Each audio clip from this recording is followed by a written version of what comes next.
একজন বন্ধু আমার কাছে জানতে চেয়েছেন যে ট্রেডিংয়ে সাধারণত দেখতে পাওয়া যায় যারা ট্রেড নেন তারা সঙ্গে সঙ্গে সিস্টেমের দিকে তাকিয়ে চোখের পাতা না ফেলে বসে থাকেন, কিন্তু আমাকে দেখেছেন ট্রেড নিয়েও অনেক ভিডিও করছি, ট্রেড নেওয়া অবস্থাতে ট্রেড নিয়ে অনেক রিল্যাক্স মুডে আছি। কিভাবে সেটা সম্ভব আমি আপনাদের যাদের মাথায় এই ধরনের চিন্তাভাবনা ঘুরছে তাদের সকলের উদ্দেশ্যে জানাই, ট্রেডিং করার সময় যদি আপনি আপনার নিজস্ব বুদ্ধি খুব বেশি না খাটান, আপনার যে সিস্টেম আছে, আপনার যে স্ট্র্যাটেজি আছে সেই স্ট্র্যাটেজি অনুযায়ী চলেন, তাহলে কিন্তু আপনি আমার মতো নিশ্চিন্তে থাকতে পারবেন।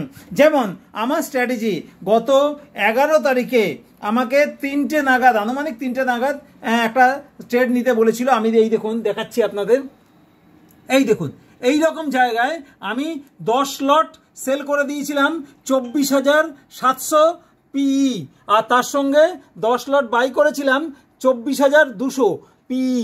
সেই ট্রেড কিন্তু এখনও চলছে, 26 তারিখের জন্য নিয়েছিলাম। এই রকমভাবে যদি আপনি সিস্টেম অনুযায়ী ট্রেড চালান, অর্থাৎ আপনার স্ট্র্যাটেজি যখন বলবে তখন যদি ইন হয়ে যান, নিজস্ব বুদ্ধি না খাটান, তাহলে আপনি কিন্তু প্রফিটেবল ট্রেডার হতে পারবেন। আমার সেই ট্রেড কিন্তু এখনও চলছে, যথেষ্ট প্রফিট দেখা যাচ্ছে। আমি এখনও কাটিনি, কেটে বেরোইনি। আমি আপনাদের উদ্দেশ্যে বলবো আপনারা নিজস্ব বুদ্ধি বেশি না খাটিয়ে আপনার স্ট্র্যাটেজি অনুযায়ী চলুন, তাহলে প্রফিটেবল ট্রেডার হতে পারবেন। ট্রেডিং শিখুন, প্রতিদিন 500 থেকে 5,000 টাকা রোজগার করুন।